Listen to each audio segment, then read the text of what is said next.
Bismillahirrahmanirrahim. I am Fraz Naqvi and I am here associated with the Iran program of Institute of Regional Studies Islamabad. And today we are gathered to have an important discussion on a very imperative topic, which is the recent visit of IAEA Chief General Rafael Grossi to Iran and the developments that subsequently prevailed between IAEA and Iran. So during the visit, let me have the brief background. During the visit, it was highlighted that Iran has already enriched the uranium by 83%, which is just a little less to achieve the nuclear threshold. But as the talks progressed between Iran and IAEA, so it was decided that Iran would allow the enhanced monitoring and evaluation mechanism and activities and verification mechanism by IAEA and would comply with the international nuclear laws, being the signatory of NPT. However, it is also likely and it is also feared that such sort of negotiations and such sort of proceedings between Iran and IAEA could be sabotaged by some external threats, as we have already witnessed that Iran has been facing some attacks on its nuclear sites. But having said that, I think it is quite imperative and quite important that the renewed round of talks between IAEA and Iran has taken place, which has given the precedence of enhanced trust between the two entities. Having said that, to deliberate upon this important topic, we have three distinguished speakers. Two of them are from Pakistan and one of them is from Iran. So coming directly to our first speaker, Ambassador Ali Sarwar Naqvi. Ambassador Ali Sarwar Naqvi served for 36 years from 1970 to 2006 as a diplomat, which culminated in senior ambassadorial positions, including in United Nations, both in New York and Vienna, Washington, D.C., London, Paris, and Brussels.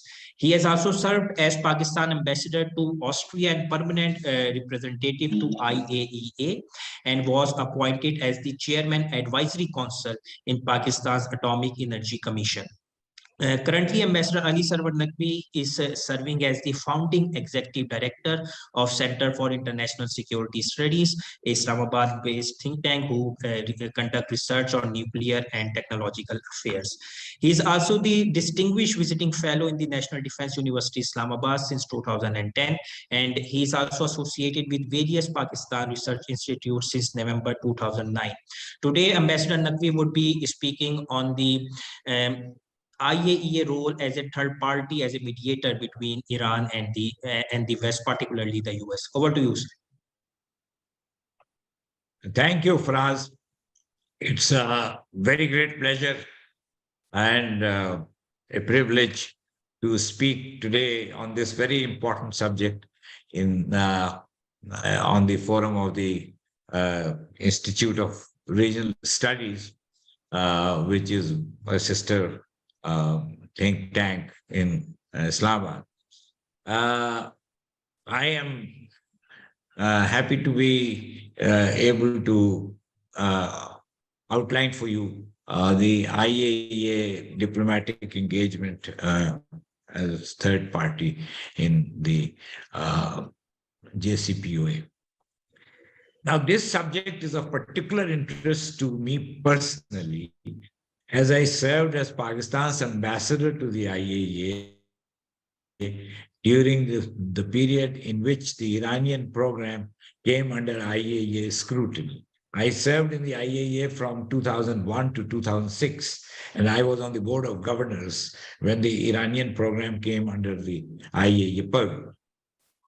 An interesting aspect of the IAEA's consideration of the Iran program was the fact that I saw the IAEA transform into an investigative agency, which had hitherto been basically a promotional body.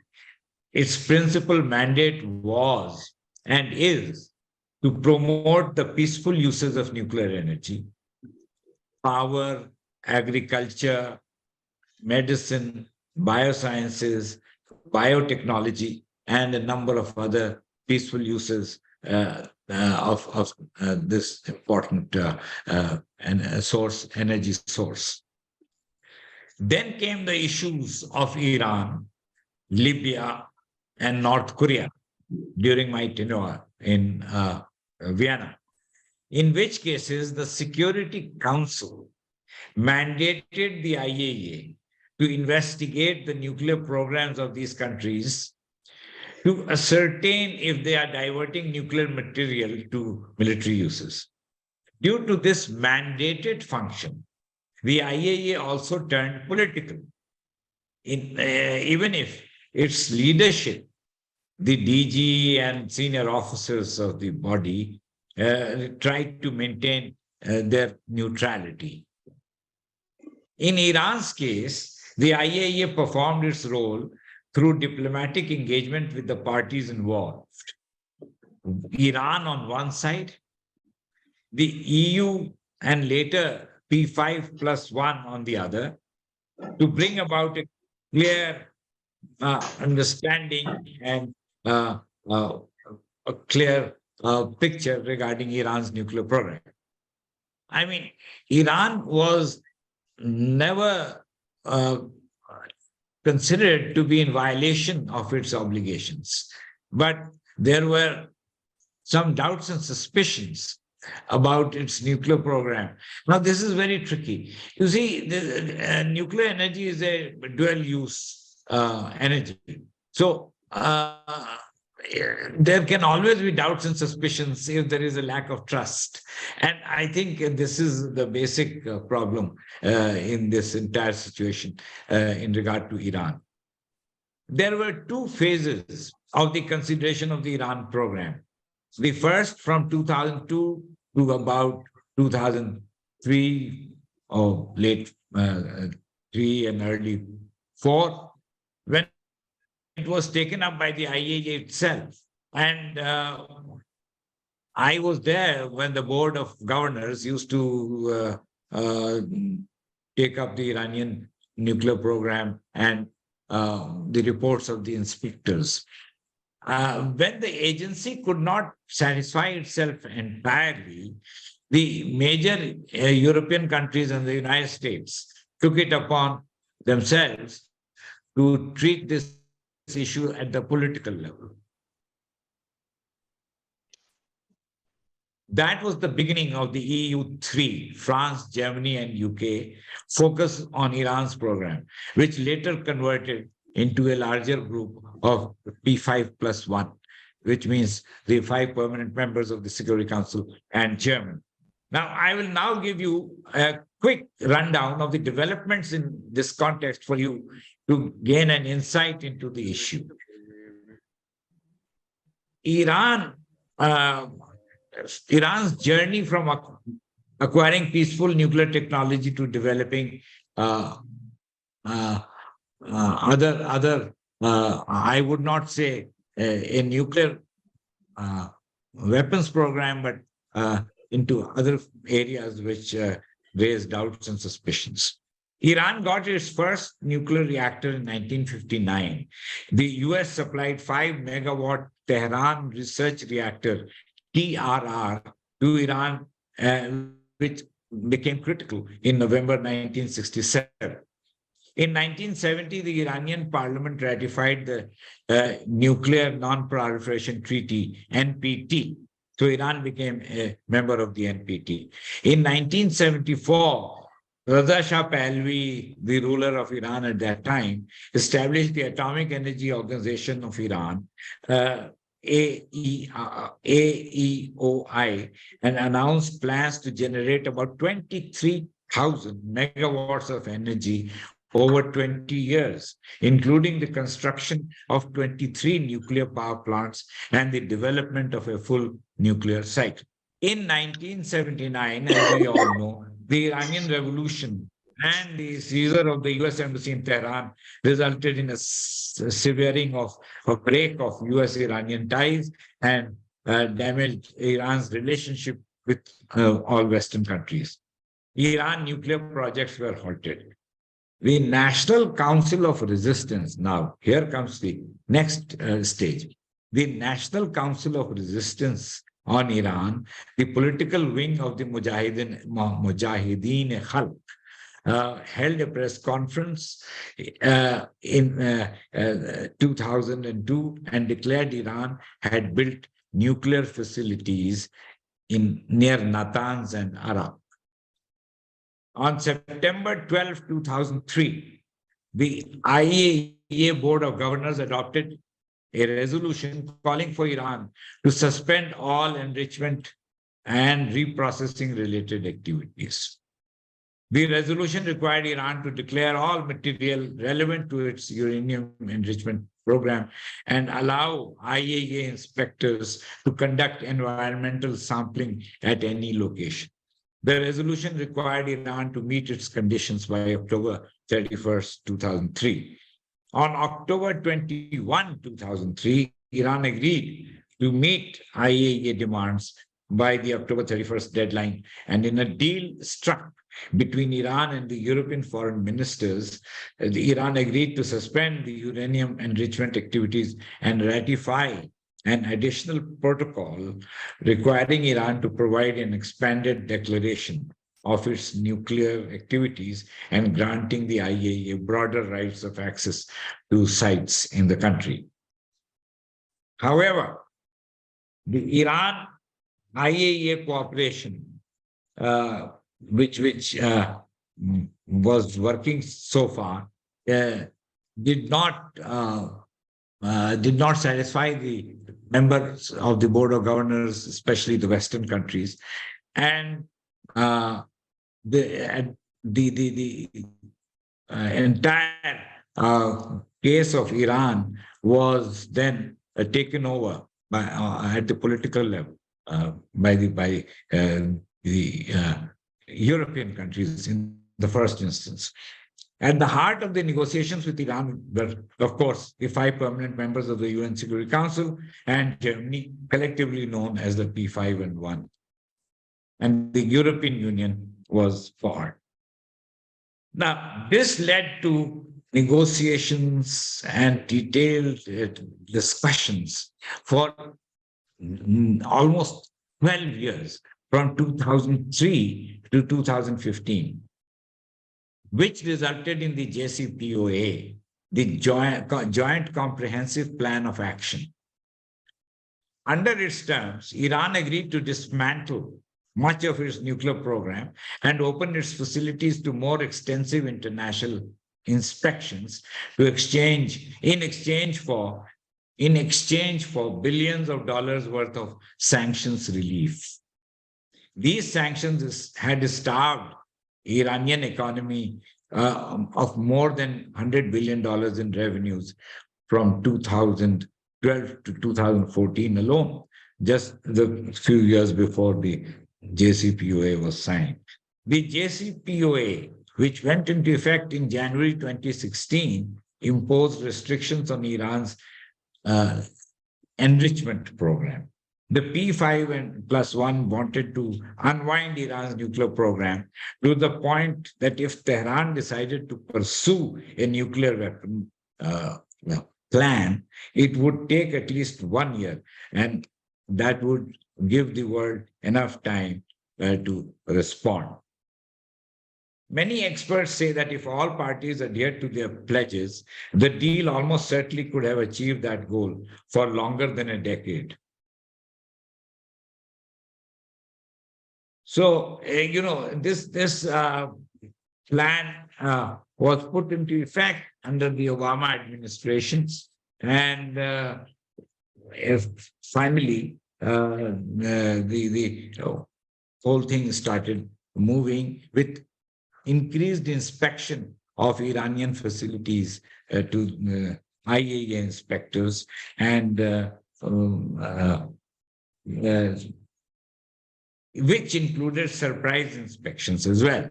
I mean, this is a very key point because surprise inspections always create problems for the concerned country. Iran agreed not to produce either the highly enriched uranium or the plutonium that could be used in a nuclear weapon. It also took steps to ensure that its fordo Natanz, and Arak facilities would pursue only civilian uh, uh, work like peaceful uses of power generation, agriculture, medicine, etc., uh, industrial research. The accord limited the number and types of centrifuges Iran could operate, the level of its enrichment, as well as the size of its stockpile of enriched uranium. So, there is the second was monitoring and verification. Iran agreed to eventually implement a protocol that would allow inspectors from IAEA unfettered access to its nuclear facilities and potentially to undeclared sites. A body known as the Joint Commission, which included representatives of all the negotiating parties, monitored the implementation of the agreement and resolved disputes that may arise.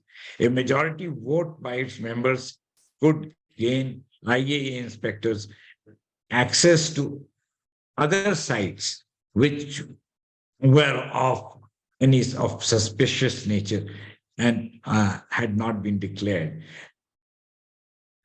And in return, the EU, UN, and the US all committed to lifting their nuclear related sanctions on Iran. However, many other US sanctions still remained. So this went on, and then uh, January 26, 2018, the UN, the IAEA issued its first quarterly report for 2018 on Iran's implementation of the JCPOA. And as of February 12, 2018, the quantity of Iran's enriched uranium enriched up to 3.67% of uranium-235 was 109.5 kilograms.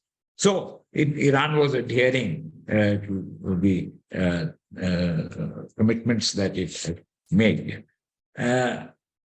However, in the meantime, the U.S. administration changed, and President Donald Trump took office, and he announced in May 28. He announced in May 2018, after in his first year, that he is withdrawing the United States from the JCPOA and signed a presidential memorandum to institute the highest level, quote unquote, of economic sanctions on Iran. In a statement, Secretary of the Treasury, Steve Mnuchin, stated that sanctions will be reimposed subject to certain 90-day and 180-day wind down periods. Now, what was the root cause of this action by the US administration? The US administration maintained that Iran had gotten scot-free under the JCPOA because it was doing two other things which the international community did not want to happen. One was development of ballistic missiles, and the other was support to terrorist groups. Now, these are two extraneous issues, and there was no reason why these other points should be raised by the US administration. But that happened, and certain sanction measures reimposed by Trump came into full effect. The measures including restricting Iran's purchase of US dollars, trade in gold, precious metals, aluminum, steel, coal, software, and transactions related to sovereign debt and automotive sector were all under the purview of the sanctions. Now, change of administration again, and this time Biden came to office. Joe Biden, who is now still in the post of president, and he is running his own administration. They just announced that they are going to look again on this issue of Iran. And Jake Sullivan, Biden's national security advisor, said during a White House press conference that the administration is actively engaged with the European Union right now in consultations on Iran.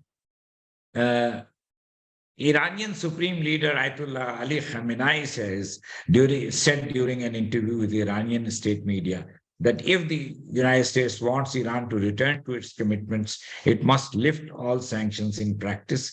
Then we will do verification, and then we will return to our commitments. So the condition laid down by Iran was that all sanctions must be lifted. Anthony Blinken affirmed that if Iran comes back into compliance with its obligations under the nuclear agreement, we would do the same. And he said that would involve, if it came to that Iran made good on its obligations, considerable sanctions relief pursuant to the agreement.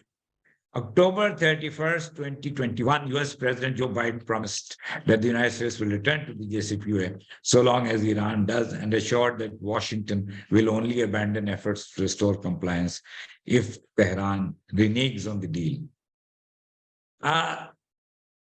The negotiations continued, and then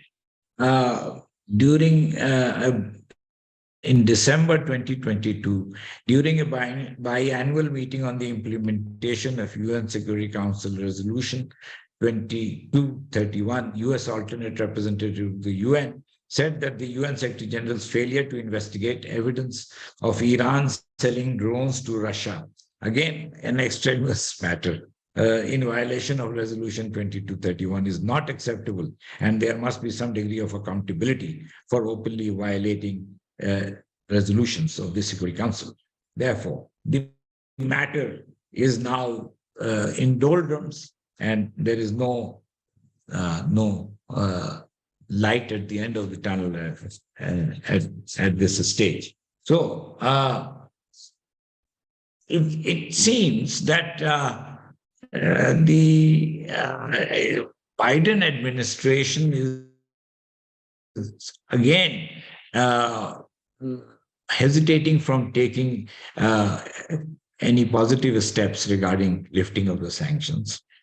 And Iran has also announced that it will continue with its enrichment program because it maintains that it needs enrichment of a higher level for medical purposes. The radioisotopes used in medicine, in nuclear medicine, need to be about up to 70% enrichment. So it seems that there is not much hope at the moment. However, it is possible that there could be some change. The real problem in the US is the US Congress. The US Congress, acting under the influence of many of the Israeli lobby, and which is very powerful, and the APAC, American Israel Political Action Committee, and they are preventing the members of the Congress of the both houses to take any action in alleviating Iranian problems regarding sanctions. And the Iranians are also not willing to bow down or cater to their demands. So that means that what has happened over the years is that the Iranian nuclear program has moved from the IAEA to the broader political forum of P5+1, and there a great deal of success was achieved under the JCPOA, but it was revoked by the US in 2018, and now it's being the efforts are being made to revive it, but the outlook does not seem very promising at the moment. So this is the broad picture, the overall situation that I am placing before you, and I think I have taken up enough. So I will now conclude, and I thank you, Fraz, for giving the opportunity. Thank you.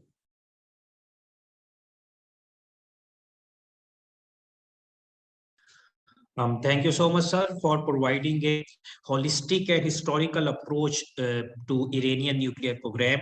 And you quite rightly, quite rightly mentioned that it is quite ironic that the Iranian nuclear program was actually facilitated by the US itself during the era of the Shah. And now after the revolution, it has become the source of concern for the US itself. You also mentioned that a similar sort of negotiations took place during 2003, in which EU participated along with its three members. And then fast forward to 2015, when all the JCPOA proceedings concluded.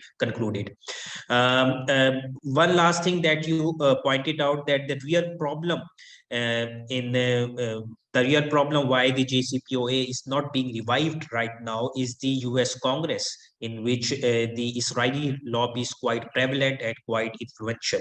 So having said that, now we move forward to our second speaker, who has joined us from Iran, Mr. Poya Mirzai. And Mr. Poya Mirzai is an editor-in-chief of Political Economy Journal as well as Noor News English. He has also been teaching for more than 14 years and served as international affairs manager and journalist for more than 8 years. Mr. Mirzai has been working as an interpreter and columnist for reputed Iranian news agencies that involve Mehr News agencies as well as Tehran Times. Mr. Poya would now be deliberating upon the political role of IAEA in the JCPOA proceedings. Over to you, sir. In the name of God, the Merciful, thank you very much for the time that you devoted to me to participate in this program. Thank you for the broad and detailed, clear information that you gave on the history of relationship between Iran and International Atomic Energy Agency. Let me a little bit go forward and speak about the application, the political application of this entity in the relationship between Iran and other international entities. One of the most important points that we shall consider mostly during the past 2-3 years after American withdrawal from JCPOA is the role of International Atomic Energy Agency on postponement of the dialogues and their role as a barrier, unfortunately, for a progress in the dialogues between Iran and P4, as we call it, +1, because the United States at the moment is not in these dialogues directly. If you look at the announcements of this agency, and especially Mr. Grossi, when we see that we have reached to a peak in the dialogue with the West, there used to be some new issues and new cases that have been aroused, particularly by Mr. Grossi. And if you try to find the track and documentation of these new issues, unfortunately, most of them can be traced to the, as the gentleman mentioned, the Zionist lobby in American Congress and the Zionist regime in Israel. They try to open new cases, and most of their effort is to change the main way and the approach of the dialogues toward a kind of military program rather than a peaceful and civil program. But the case is very clear. Islamic Republic of Iran has announced so many times, both based on the as we call it, fitwa, based on our religious basis, that Iran is not following up the path to reach nuclear weapon. This is very clear. In the other side, if you look at the general strategy of Iran military policies, you see that Iran is not, Iran's strategy is not based on nuclear weapons, any kind of nuclear weapon. But why these points are not valuable for the international arena? It comes from the lack of confidence and trust. The reality is that Iran not have a kind of a form of trust to the international entities, mostly after American withdrawal in 2018. And we shall not ignore the role of EU, European Union. You know, from 2018 until now, it's 5 years that they have tried to keep Iran inside this deal without any useful step forward. As you may heard, they created a kind of economic path and mechanism that they call it INSTEX. And during these 5 years, nothing happened between Iran and European Union through these mechanisms, these economic mechanisms. The other point regarding the agency is the role of agency actually all over the world in all the nuclear cases is a kind of a technical role. And they're actually watchdog to acquire technical issues, not the political issues. But if you look at their approach towards Iran, you will find that their approach is completely political. And during the past year, more than a year, they have aroused new issues. They asked questions from Iran. They wanted Iran to respond them, to give some clear answers. And the reality is that Iran has obeyed everything, answered the questions, but nothing happens. The only thing is new cases and new issues that they try to arouse. And as I told you, unfortunately, it's mostly because of the effects of the Zionists on them. This is not only my word, or this is not only Iranians' idea. If you look at some of European Union's diplomats and negotiators, you see that they believe that there are some hands out of the path that interfering in the negotiation process. But from the Iranian side, as the gentleman mentioned, if you look, Iran is voluntary member of NPT.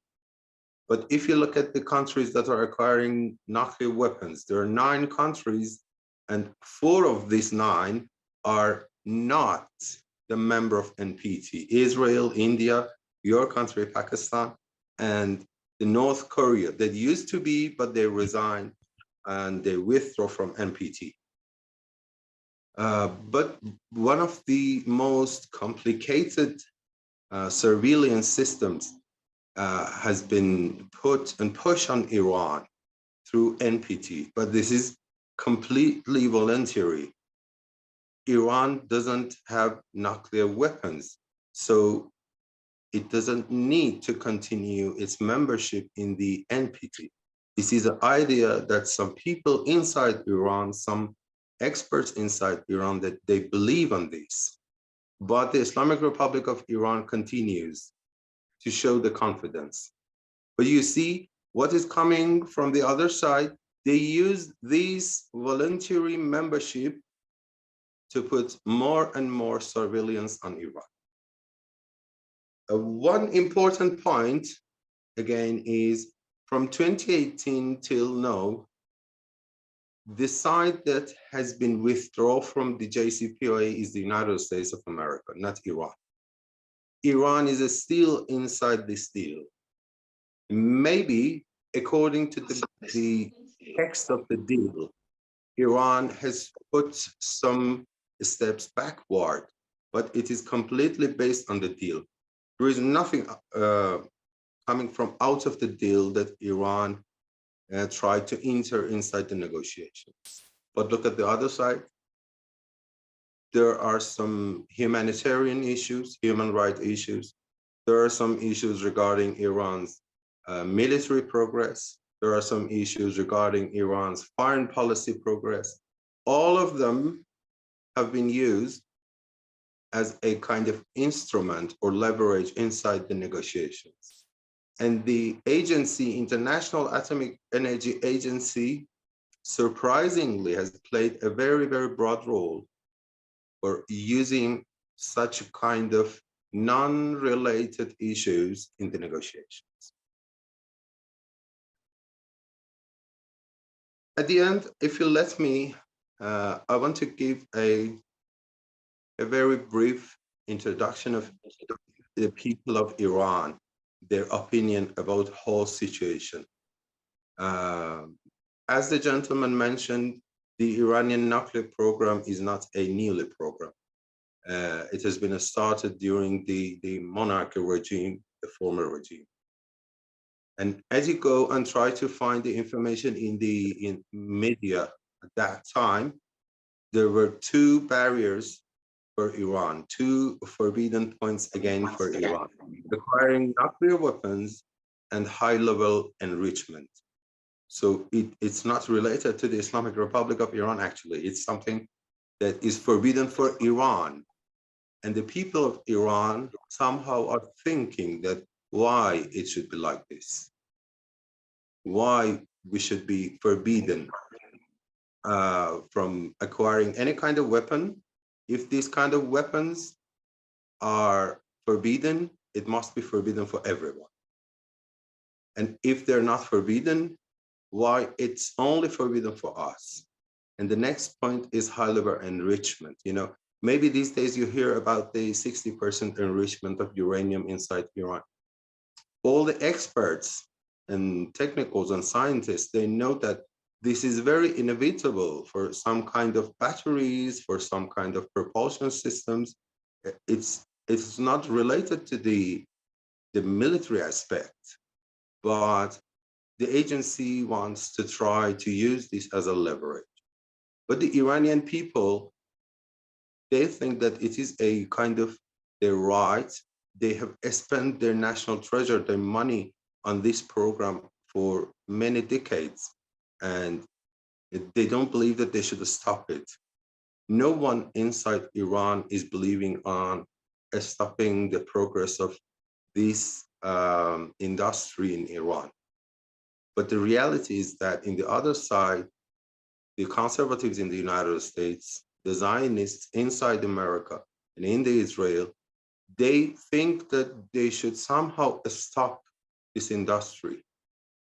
The actual stalemate comes from here. And Iranian people also think that why agency is not taking any role against the sabotage that somehow sometimes come from the Israeli side, the Zionist side.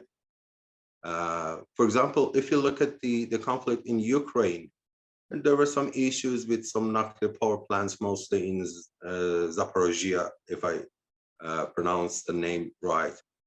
And the agency tried to play a very active role, and they said, okay, this is something harmful for environment, for people around. But no one says the Israeli actions against Iranian facilities is harmful for people, for Iranian people, for the environment. And although for the other countries around, the gentlemen who are experts, they know if something catastrophic happened, there would be a very, very severe situation around 2,000, 3,000 kilometers. 3,000 kilometers around Iran, you know, it is Israel itself inside, it is Egypt, in the other side, it's Pakistan, it's Afghanistan, and no one is worried about the Israeli actions about Iranian facilities. And this is something that we are thinking about here. And we try to judge agency with these kind of actions. Thank you very much for the time that you devoted to me. If there would be any question, I'm ready to answer all the questions. Thank you, Mr. Poya, for your comprehensive deliberation on the Iranian nuclear program. So you pointed out that the main problem is that there should be a principal stance among the world community that if any one particular country is not allowed to have the nuclear weapons, so it is applicable to all the other countries as well. Then you also mentioned that many a times there have been concerns regarding the Iranian nuclear facilities, but no one is concerned about the attacks that Iran has been facing on its nuclear side by Israel. So this was the main gist of your speech. So now moving on to our last but not the least speaker, Mr. Muhammad Ali. Sayyid Muhammad Ali is a well-known international security analyst, and he has represented Pakistan in various international platforms and negotiations that include that happened in US, China, India, UK, Austria, and Turkey. He has also authored several books, chapters, research papers, and articles.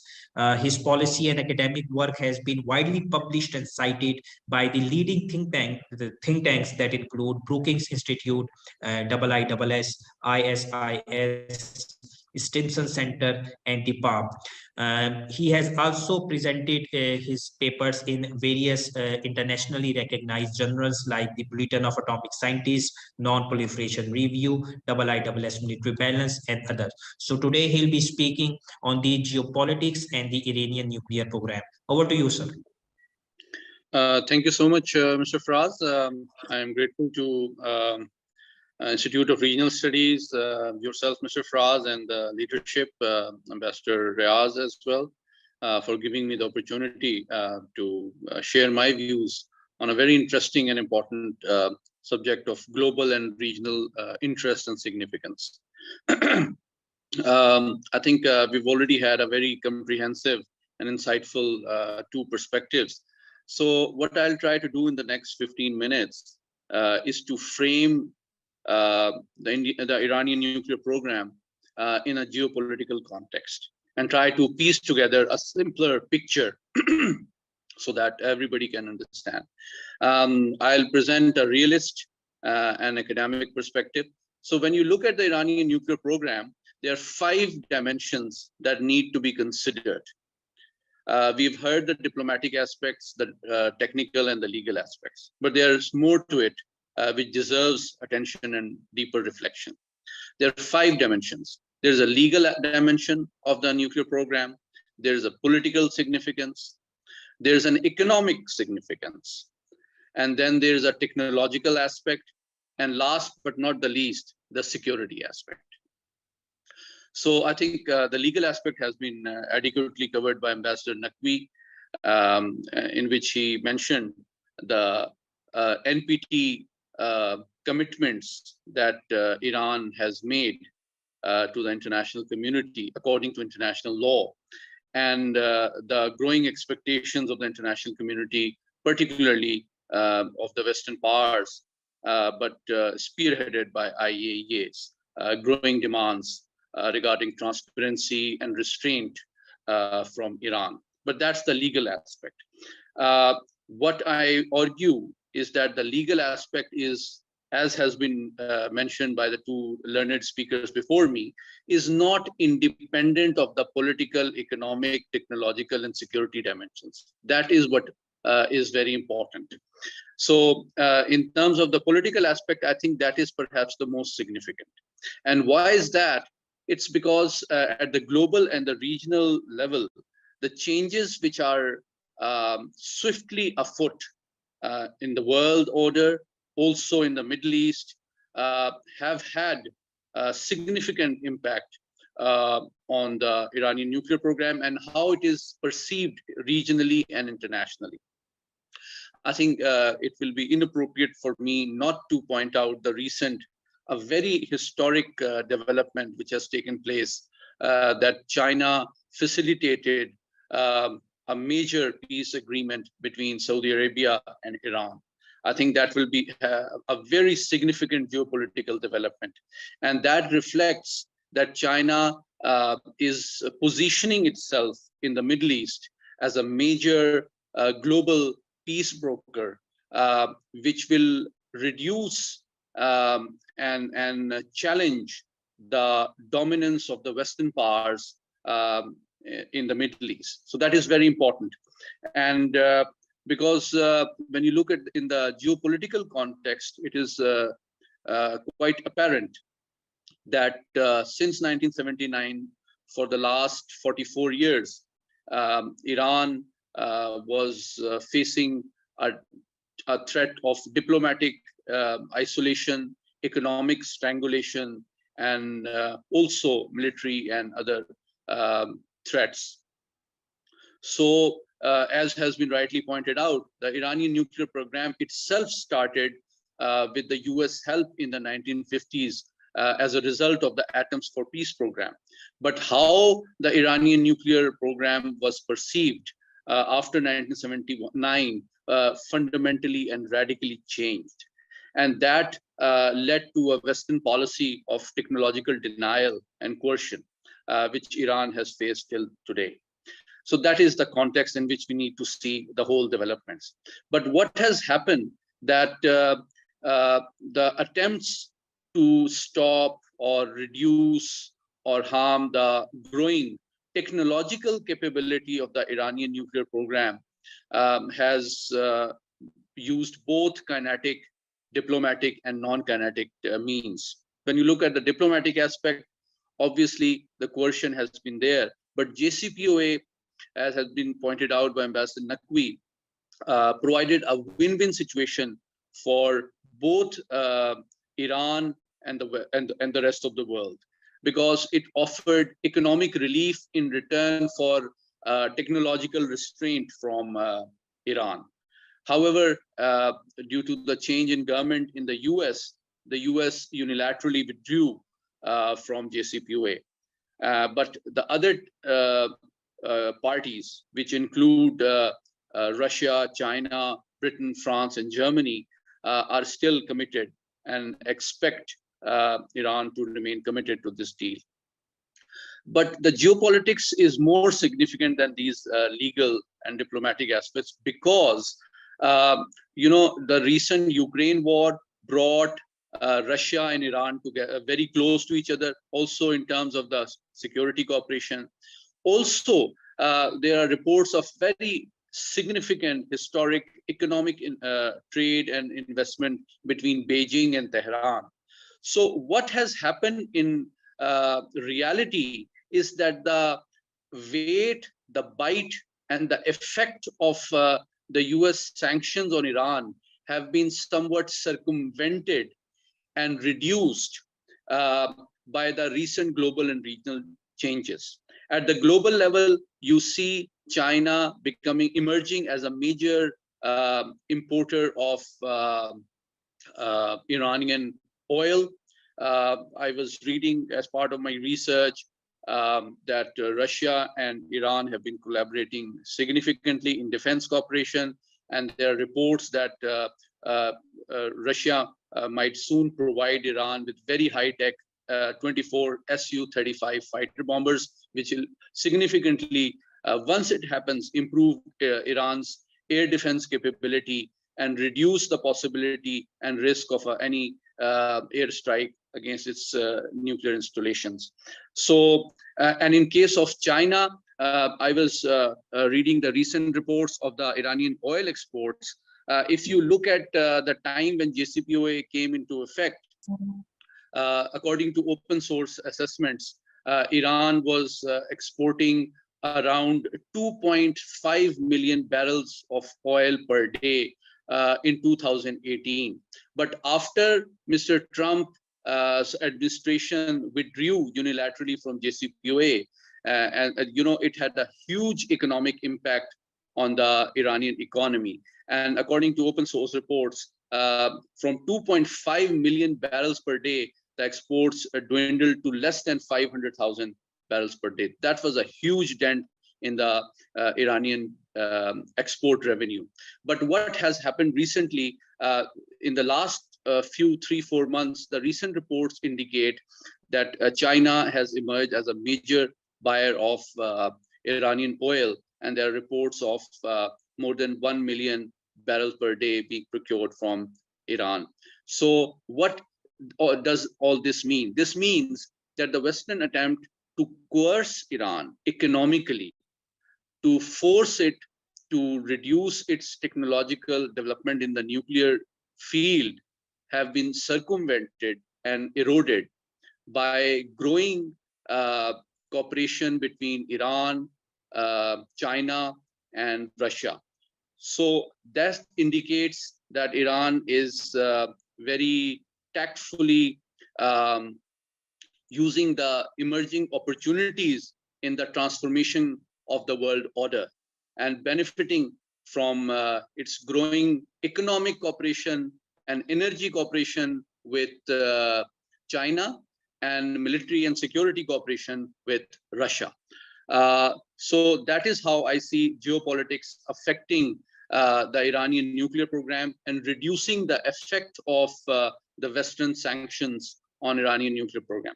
Now let's come to the technical side, which is very important. And for the benefit of your audience, according to India, I'll just share some facts which are internationally known. Notwithstanding the popular and somewhat shallow debate whether Iran is in violation of IAEA and JCPOA or not, the reality is that Iran's technical capabilities in terms of nuclear technology are growing, and they are advancing, not just quantitatively, but also qualitatively. Now, that is a reality which IAEA also recognizes. That does not tantamount to necessarily violation of IAEA safeguards.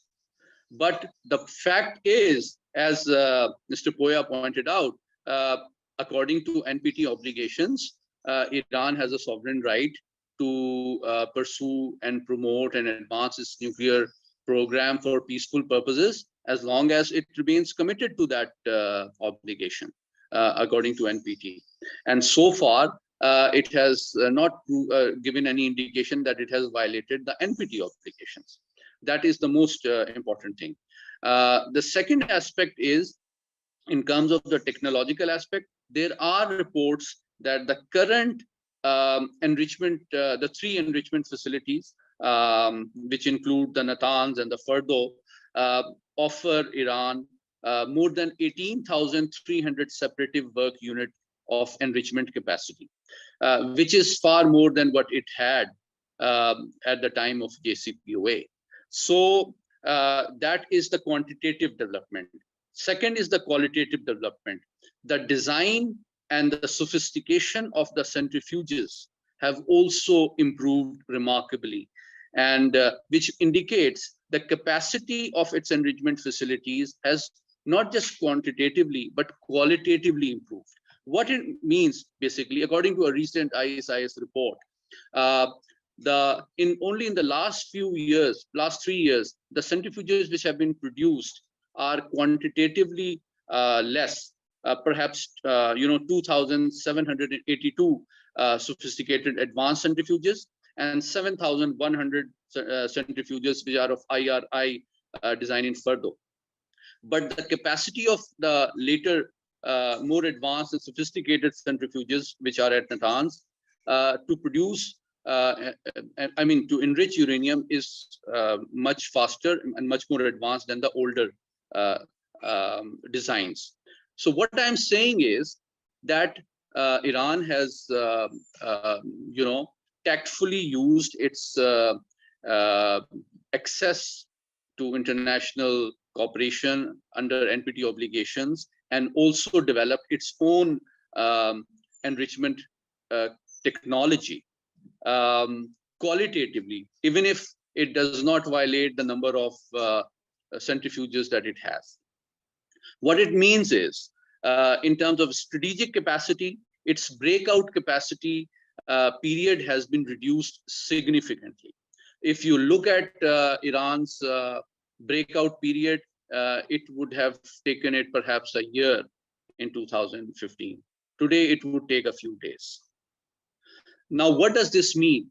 Now, I'm not saying that that means that Iran is going to produce nuclear weapons, but it is a reality that its ability, once and if it decides, it will take much less effort and it will take much less time. That is an objective technical reality. Now, let's come to the most interesting part, which is the security aspect. Now, there are three aspects of the security aspect. Number one, Israel obviously seems to be the most concerned and perturbed player in the Middle East regarding Iranian nuclear program, and has not shied away from threatening to take it out as well. Also, the Iranian nuclear program has received threats in both kinetic and non-kinetic means. That includes, you would recall, the Stuxnet cyber attack that it faced that had a huge impact on the Iranian nuclear program. Also, there are reports of several Iranian nuclear scientists and engineers being assassinated through different means recently. Also, there are reports that some people have been abducted, and you know, there are other ways to disrupt the program which have been attempted. Now, only recently, the largest ever US-Israeli Air Force exercise was held, in which the US strategic bombers like B-52s also participated. And I'm sure Tehran views that with concern.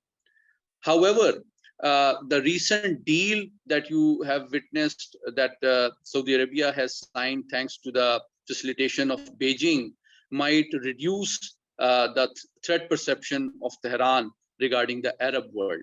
And this would obviously be seen with concern both in Washington and Tel Aviv, that they expected Arabs to, you know, be concerned about the Iranian nuclear program.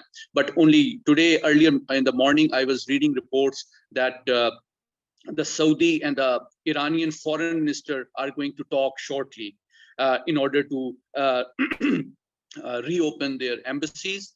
And there is also more positive news that one of the senior members of the Chamber of Commerce and Industry of Iran has said that they are already considering developing a joint chamber of commerce between Iran and Saudi Arabia.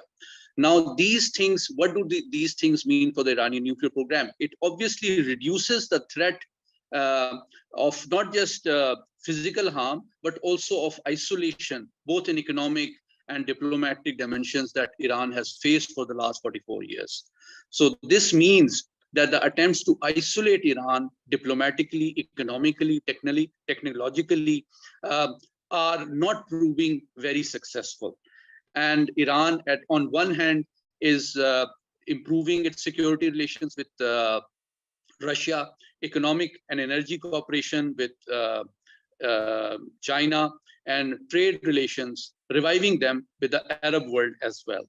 So this will you know, mean that the concern that Iranian nuclear program has been seen with might reduce in the Arab world, and because the threats and the challenges will reduce. So it is very important that these developments should be seen in a comprehensive lens, rather than looking at it only from the legal and technological aspect.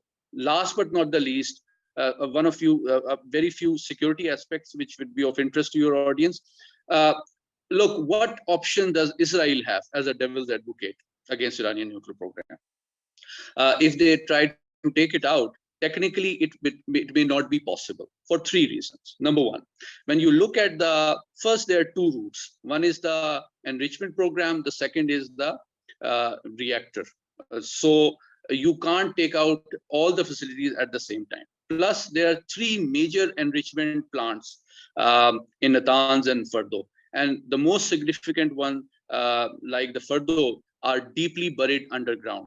So they may not be easy, even if they attempt some irresponsible action against the Iranian nuclear sites to actually achieve a destruction of these.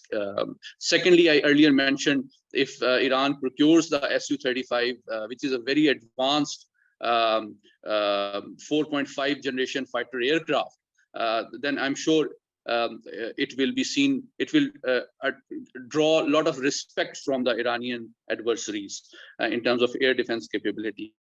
Also, because if any such attempt is made against Iranian nuclear program in terms of airstrike or anything, it will provide Iran the perfect justification, as Mr. Poya rightly pointed out, to exit NPT on the basis of national security challenges and go down the development of strategic deterrent, which is not very far off in terms of technical capacity. So I am laying down before your audience all the dimension and real aspects of the Iranian nuclear program, which are being considered around the world, which is why, let me conclude by saying, there are no bad options if the international community in general and the Western powers and Israel in particular expect Iran to show restraint besides diplomacy. Diplomacy is the only way to resolve issues and achieve mutual interest through peaceful means. And I don't think the kinetic or any other options will work. The coercion is increasingly ineffective. The economic isolation is also not working. So the world is changing, and I think it offers great peaceful and profitable opportunities to the region, to Iran, and also to Pakistan, perhaps. For our own, we can consider exploring Iran as a viable export market for our products, and also improving our bilateral trade that will help provide and offer relief for our own economic challenges. With those few words, I thank you, Mr. Faraz and Institute of Regional Studies, for sharing my views on this very interesting and important topic. Thank you.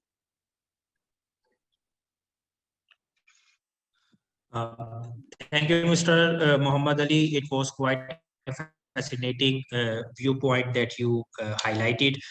You quite structurally pointed out 5 dimensions of the Iranian nuclear program, starting from legal, then political, economic, technological, and most mentioned security aspect. And you also mentioned that apart from all, the political side is quite important in understanding the diplomatic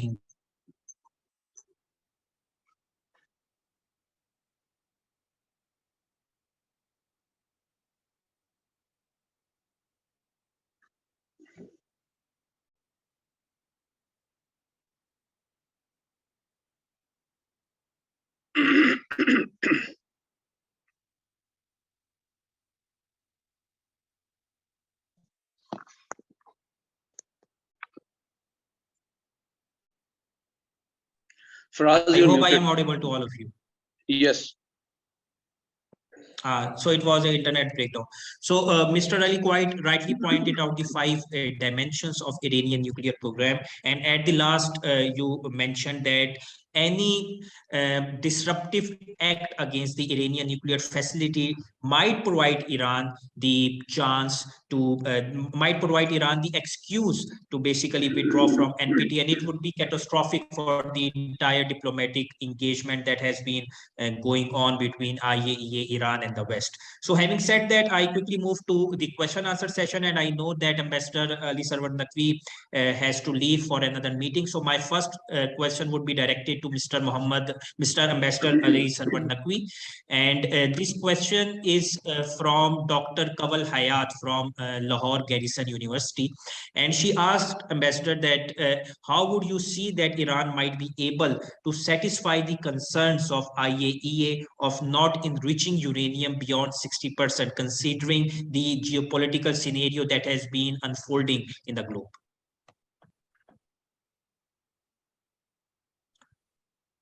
Sir, you are muted. He is muted, I think. Yes, thank you for the question. The geopolitical scenario that has been just now dwelt upon and explained is very complex. So, I mean, Iran should, of course, abide by its commitments under both the NPT and the IAEA statute. However, it's not a level playing field.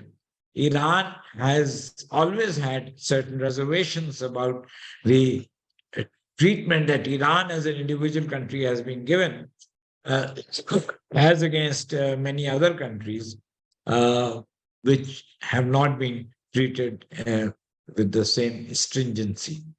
So I think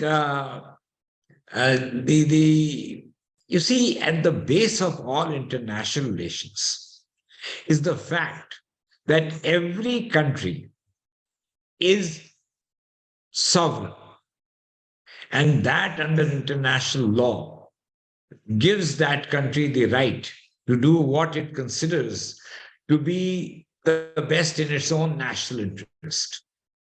Therefore, from that observation, I'll draw the further conclusion that Iran remains sovereign and is a sovereign state which is essentially committed to its national interest. And therefore, all the other matters like its obligations under the NPT and its commitment to the IAEA statute take second place. I think Iran will do what is best for its own interests, and the IAEA cannot compel it to do things that it may not wish to. Recently, there is the report. There are reports, in fact, that the inspectors are having trouble going to Iran. DG Rafael Grossi has recently also visited Iran. So he has tried to work out an arrangement with the Iranian authorities for the inspectors to go there. This is a perennial issue that will continue, and Iran will do only what it thinks is right for itself. Thank you. Thank you so much, sir, for your kind remarks. The second question from the audience is asked by Ms. Zara, and the question is directed to Mr. Poya. Sir, she's asking that we all know that the Iranian nuclear deal, if it happens and if it is revived, we all know that it would be beneficial for Iran itself. But how do you see that this nuclear agreement would entail benefits for the Western and European interest, considering the Russia-Ukraine war that has been going on?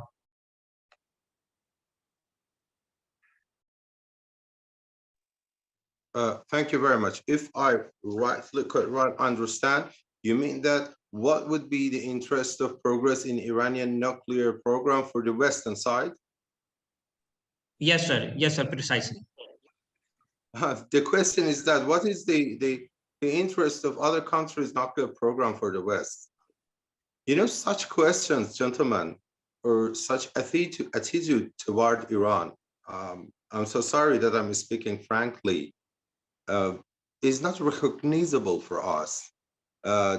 what there shall be the interest. This is something related to our national interest, national security.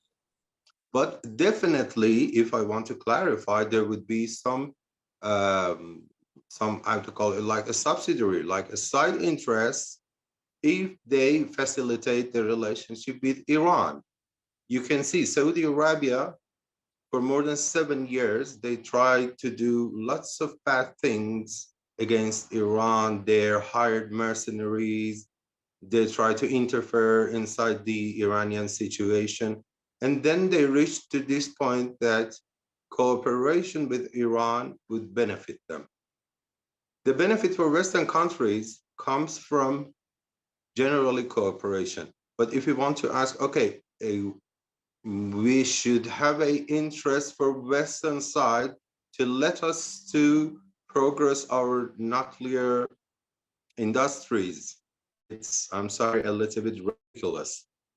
If is not there is not any other questions, I have 5 points to clarify if you let me.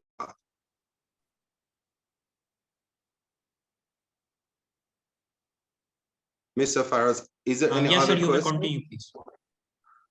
So, Sir, questions, there are many questions, but you may continue. so let me clarify these 5 points, but afterward, if there would be any more questions, I'm at your service. Thank you very much for the bringing is something like a geopolitical and, as I call it, geostrategic aspect to the situation. But before that, I want to say, when we say the other side, mostly Europeans, are committed to the deal, again, we don't understand what is the commitment to the deal. As I mentioned, they tried to make a new economic mechanism for Iran, but nothing happened. What is this commitment? Only claiming that they are inside the deal. Is it something really beneficial for Iran? If we look at fundamentally to the JCPOA, why JCPOA happened? It happened in order to bring some limits on Iran, and in front of that, give some interest in some other side, mostly economic. The most important point at the moment for the Iranian national interest is the economic development. We know that we have some problem inside our economy. And because of the history, because of our economy is based on oil and oil products, some of the problems comes from the interaction and the trade with other countries. So it was the realistic base for JCPOA. When we say Europeans were committed, to tell the truth, we don't understand it. From our side of view, no one was committed to Iran. The second point, if you want to look at the geopolitical aspect, fortunately, my academic affiliation is geopolitics, political geography. When we say geopolitics, we are thinking about purely realistic view. And if you want to continue more, in this point, we reach to a kind of a geostrategic aspect that is related to our national security, although it may be theoretical. Look at the map. In a radius of 3,000 kilometers, 3 out of 9 countries possessing nuclear weapons are around Iran.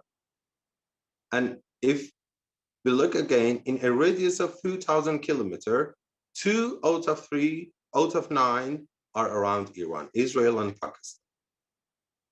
So when you force Iran that you should not have any kind of nuclear program, what does it mean for us?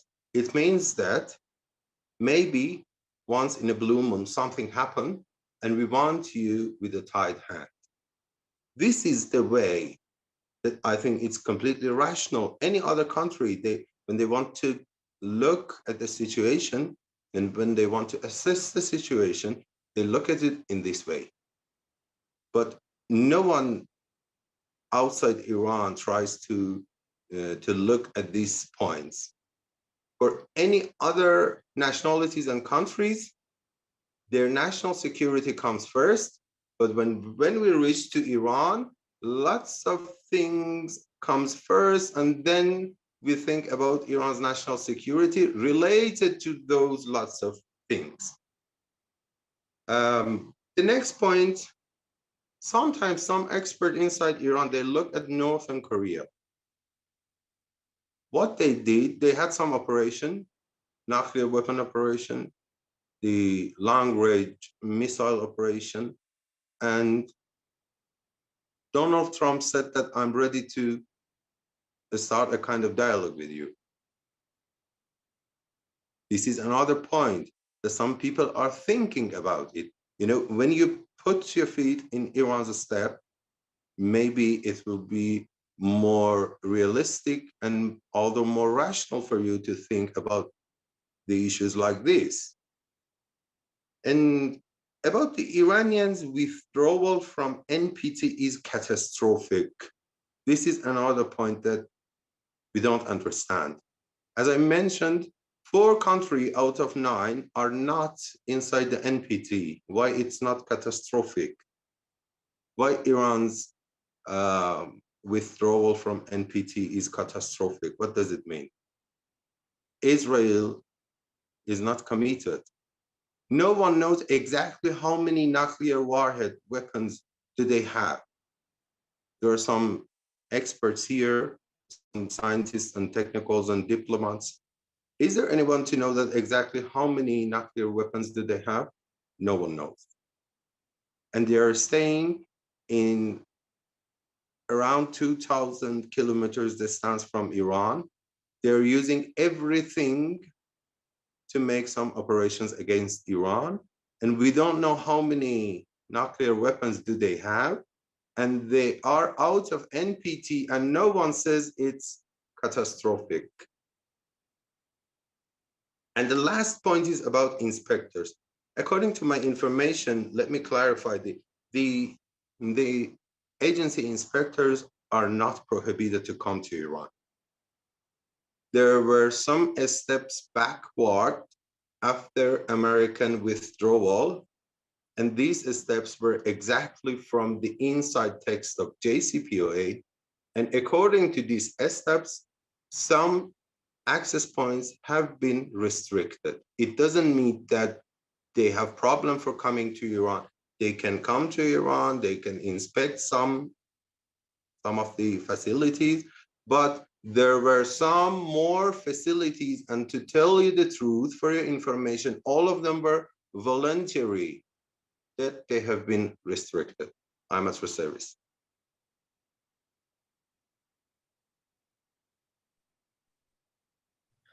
Thank you so much, Mr. Poya, for clarifying your points and give us the insight to the Iranian perspective of how all these nuclear diplomacy is going on and what are the Iranian concerns regarding it, considering particularly the Israeli nuclear program that has been going on for quite many years, and it is quite secretive that no one knows about the actual number of the nukes that Israel possesses.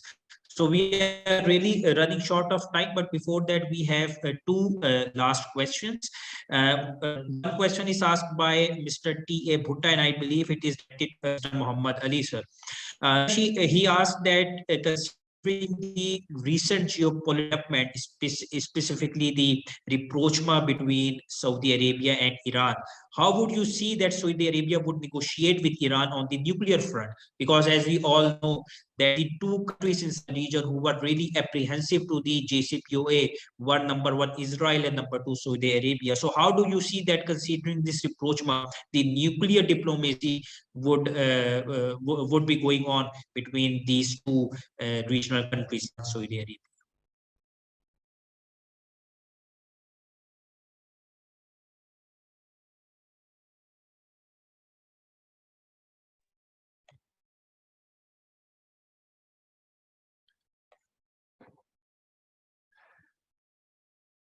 Am I audible, sir?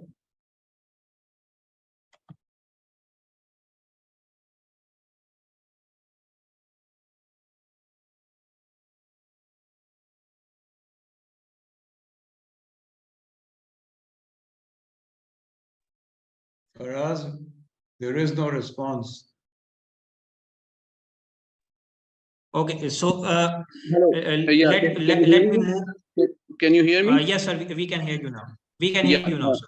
Okay, I was saying that I think Mr. Poya can give a more accurate answer about what would be the likely agenda of the talks between Riyadh and Tehran. However, my objective initial assessment is that it would be premature to expect that immediately after the resumption of formal diplomatic ties and opening of seas, they would immediately start talking about Iranian nuclear program. That is unrealistic.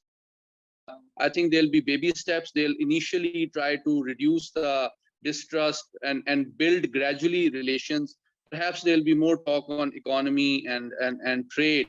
I don't think major security concerns would be on the table immediately at the outset. But that's my initial thought. I think Mr. Poya can give a more accurate answer because he is in Iran. Mr. Poya, do you have something to add on this comment? Yes, the situation between Iran and Saudi Arabia is, the nuclear program, Iranian nuclear program, is not at the high level agenda.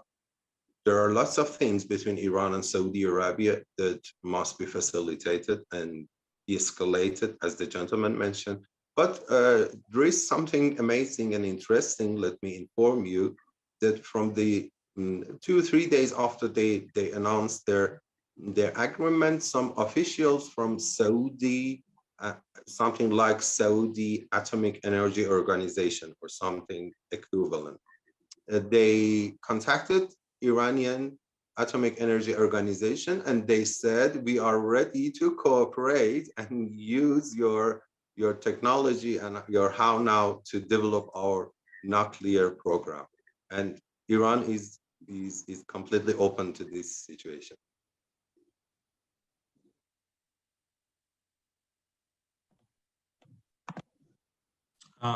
Well analyzed, sir.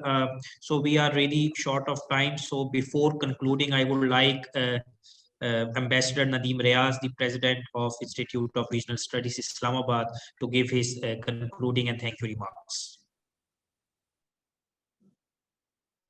Thank you, Faraz. Thank you very much. It was very interesting listening to all the honorable speakers. And it was a good interactive question-answer session. This is a subject which is of importance. It's a subject where I think a lot of information and knowledge is required to understand it fully and to really comprehend what is going on, because it's something which is important. And I think it was aptly put forward by the speakers in their presentations, the complexity of the entire issue. And from my side, I would like to thank everyone for their participation, for at least enabling a person like me to understand a very complex issue.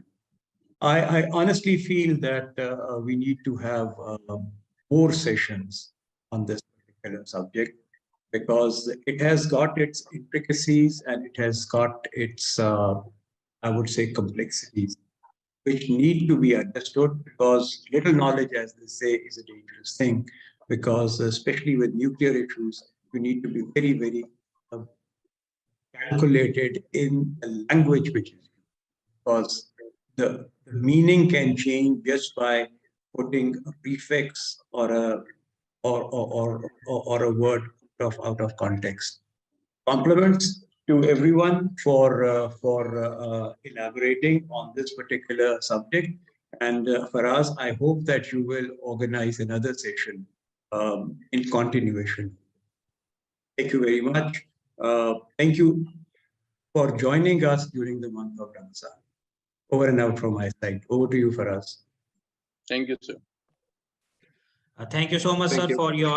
for your concluding remarks, and I thank all the speakers, Ambassador Ali Sarwar Naqvi, who has now left for another meeting, but for his participation, Mr. Muhammad Ali for quite aptly analyzing the entire geopolitical situation, and Mr. Poya Mirzai, who has joined us from all the way from Tehran. I thank you all the speakers and the participants for joining us, and hopefully in the future too, we will continue this series and would invite the speakers as well again. Thank you so much.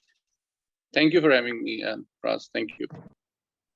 Thank you very much for allowing me to speak about the issue. Thank you. Thank you.